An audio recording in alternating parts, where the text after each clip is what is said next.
Hello दोस्तों, स्वागत है आप सभी का आपके अपने YouTube चैनल ऑनलाइन आईटीआई पर। दोस्तों, ITI electrician theory first year के मोस्ट इंपोर्टेंट क्वेश्चन क्लासेस में आज हम लेसन 12 जो कि कैपेसिटर का चैप्टर है, इसके मोस्ट इंपोर्टेंट क्वेश्चन जो कि परीक्षा में आने के लिए बहुत ही इंपोर्टेंट हैं, इनको सॉल्व करने वाले हैं। इससे पहले की क्लासेस में हमने लेसन 11 तक के जो मोस्ट इंपोर्टेंट क्वेश्चन है वो आपके लिए सॉल्व करवाए थे। अगर आपने वो वीडियोस अभी तक नहीं देखी है तो आई बटन पर क्लिक करके पहले वो वीडियोस आप देख सकते हैं। तो स्टूडेंट, बिना देर किए शुरू करते हैं आज की वीडियो को और चलते हैं चैप्टर नंबर 12 के पहले प्रश्न पर। पहला प्रश्न है, एक संधारित्र के सम्मुख 15 वोल्ट प्रदाय से जुड़ने पर उसमें 6 कूलाम आवेश संचित होता है यानी इकट्ठा होता है, तो उसकी धारिता होगी। यहाँ आपसे धारिता का मान पूछा गया है। आपको एक सूत्र याद रखना पड़ेगा, C बराबर Q बटा V। अब यहाँ वोल्टेज आपको 15 वोल्ट दिया है और कूलाम का मान Q का मान आपको 6 दिया हुआ है, तो 6/15। अब इसमें भाग नहीं जाएगा पॉइंट, यहाँ 0, 15 से काट दो 4, तो 4 फेराड आ जाएगा। पॉइंट 4 फेराड, ये ऑप्शन में आपको मिल जाएगा, तो ऑप्शन आपका बी सही है। दूसरा प्रश्न है, संधारित्र की धारिता कार्य खाली स्थान से प्रवाहित नहीं होती है। अब यहाँ 4 ऑप्शन आपको दिए गए हैं। आवर्ती, प्रावैद्युतिक माध्यम, सी में है प्लेटों का क्षेत्रफल, डी में है प्लेटों के बीच की दूरी। तो आपको यहाँ एक चीज सूत्र याद रखना पड़ेगा कि एक्स सी बराबर 1/2πfc। जैसे जैसे धारित्र प्रतिघात का मान बढ़ता है वैसे वैसे आवर्ती का मान घटता है, तो यह आवर्ती इससे प्रवाहित नहीं हो रही है, तो ऑप्शन आपको यहाँ मिल जाएगा ए, इसका सही है। तीसरा प्रश्न है, छत के पंखे में खाली स्थान की धारिता के संधारित्र उपयोग किए जाते हैं। जो आप घरों पर या घरेलू कार्य के लिए जो छत का पंखा होता है उसमें जो कैपेसिटर लगाते हैं आप, वो कितने मान का होता है, ये आपसे यहाँ पूछा गया है। ए में है 3 माइक्रोफेराड, बी में है 1.8 माइक्रोफेराड, सी में है 2.5 माइक्रोफेराड और डी में है 3.15 माइक्रोफेराड। तो ये हमेशा 2.5 माइक्रोफेराड का ही प्रयोग करते हैं, तो सी आपका सही है। चौथा प्रश्न है, एक फेज मोटर में स्वप्रवर्तन के लिए संधारित्र का कार्य होता है। जो आपके घरों पर घरेलू कार्य के लिए आप सिंगल फेज की मोटर प्रयोग में लेते हैं, उसमें जो कैपेसिटर लगाते हैं वो क्यों लगाते हैं? क्योंकि उसे सेल्फ स्टार्ट करने के लिए। तो यही आपसे पूछा गया है कि जो कैपेसिटर लगाते हैं उसका काम क्या है।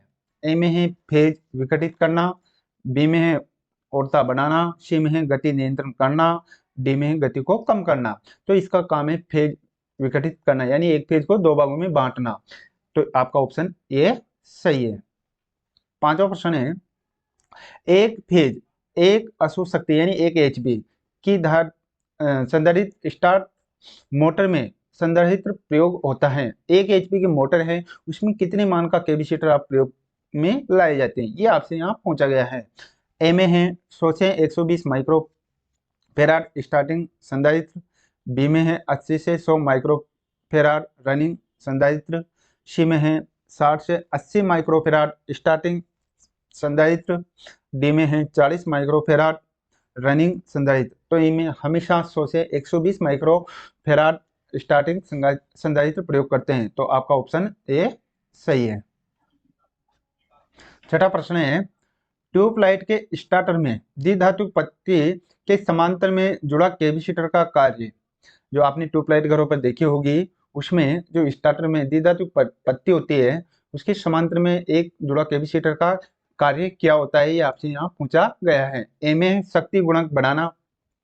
शक्ति गुणक क्या होता है कि ये शक्ति घटक या शक्ति गुणांक पावर फैक्टर के नाम से भी जानते हैं इसे। बी में है रेडियो में उत्पन्न शोर को कम करना, सी में है लैंप को जलाना, डी में गैस को संचित करना। तो इसका हमेशा काम है रेडियो में उत्पन्न शोर को कम करना, तो ऑप्शन आपका बी सही है।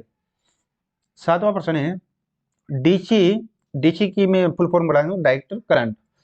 जो डीसी इलेक्ट्रोलाइट कैपेसिटर की पॉजिटिव तार खाली स्थान होती है। आपने देखा होगा कि जो डीसी का इलेक्ट्रोलाइट कैपेसिटर होता है उसकी पॉजिटिव जो तार होता है उसकी साइज पूछी गई है आपसे कैसी होती है, ए में छोटी, बी में बड़ी, सी में दोनों बराबर, डी में मोटी। तो ये हमेशा बड़ी होती है, तो ऑप्शन आपका बी सही है। 8वां प्रश्न है, जब एक संधारित्र को 1 ओम मीटर से, ओम मीटर प्रतिरोध नापने के लिए प्रयोग में लाया जाता है, ओम मीटर से टेस्ट करते हैं तो वह कुछ प्रतिरोध दर्शाता है। इसका अर्थ है कि संधारित्र में खाली स्थान है। आपने कैपेसिटर को ओम मीटर से टेस्ट किया, टेस्ट करने के बाद में वह रीडिंग कुछ प्रतिरोध दर्शाता है, तो इसका मतलब क्या है यह आपसे यहाँ पूछा गया है। ए में है लघु परिपथ, बी में है खुला परिपथ, सी में है लीकेज और डी में अच्छी अवस्था में। तो यह हमेशा लीकेज ही, लीकेज परिपथ में ही कुछ प्रतिरोध दर्शाएगा, तो ऑप्शन आपका सी सही है। 9वां प्रश्न है, संधारित्र की प्लेटों के बीच की दूरी बढ़ाने से उसकी धारिता खाली स्थान, तो बीच की दूरी बढ़ाएंगे वैसे वैसे उसकी धारिता हमेशा कम होती है, ऑप्शन आपका इसमें बी सही है। 10वां प्रश्न है, एक रोधक पदार्थ यानी इंसुलेटर का मूल गुण क्या होना चाहिए, मतलब अचालक पदार्थ है उसका मूल गुण क्या होना चाहिए, यह आपसे यहाँ पूछा गया है। ए में है निम्न वोल्टेज टूटन, बी में है उच्च प्राविधिक शक्ति, सी में है कम शीतलता और डी में है जल संश्लेषण। तो इसमें हमेशा उच्च प्राविधिक शक्ति होना चाहिए, तो बी आपका सही है। 11वां प्रश्न है, यदि एक संधारित्र के पार्श्व, पार्श्व यानी समांतर होता है, में 1 वोल्ट आरोपित किए जाए और संधारित्र में 1 कूलाम आवेश संचित हो यानी इकट्ठा हो जाए, तो संधारित्र की धारिता का मान होगा, तो उसे किस मान से जाने जाते हैं, ये आपसे पूछा गया है। ए में 1 एम्पियर, बी में है 1 किलो वाट घंटा, सी में 1 फेराड और डी में है 10 फेराड। तो इसे हमेशा 1 फेराड के नाम से जाने जाते हैं, तो ऑप्शन आपका सी सही है। 12वां प्रश्न है, एक संधारित्र में 2 प्लेटें एक इंसुलेटर द्वारा पृथक करके रखी जाती हैं। इस इंसुलेटर पदार्थ को खालिस्तान भी कहते हैं। इस जो इंसुलेटर है उसके बीच में, चालक प्लेटों के बीच में, उसे किस नाम से भी जानते हैं, ये आपसे यहाँ पूछा गया है। ए में कागज, बी में है माइका, माइका को आप अपरक के नाम से भी जानते हैं, सी में है प्रावैद्युतिक माध्यम और डी में है मोम।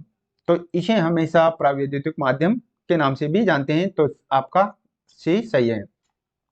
13वां प्रश्न है, 4 पिको फेराड मान प्रत्येक के 2 संधारित्र श्रेणी क्रम में संयोजित किए जाते हैं, उनकी कुल धारिता होगी। तो यहाँ आपको एक सूत्र का प्रयोग करना पड़ेगा, 1/CT बराबर 1/C1 प्लस 1/C2। तो यहाँ मान दिए हुए हैं आपको 4 पिको फेराड मान के 2 संधारित्र हैं, तो 4 प्लस 4, इनका एलसीएम ले लेंगे 4, 1 प्लस 1, ये हो गए आपके 2/4,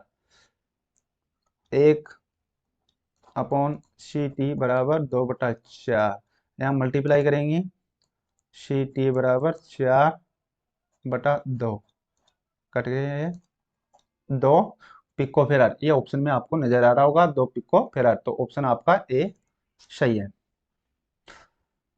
14वां प्रश्न है, कैपेसिटिव एसी परिपथ में, जो कैपेसिटर एसी परिपथ हैं उसमें धारा और वोल्टेज जो ज्या तरंग होते हैं उसके बारे में आपसे यहाँ पूछा गया है। ये ज्या तरंग इस प्रकार से होता है, यहाँ 0 से धारा निकलती है और यहाँ से 90 डिग्री के कोण पर वोल्टेज निकलते हैं, ये आपसे यहाँ पूछा गया है।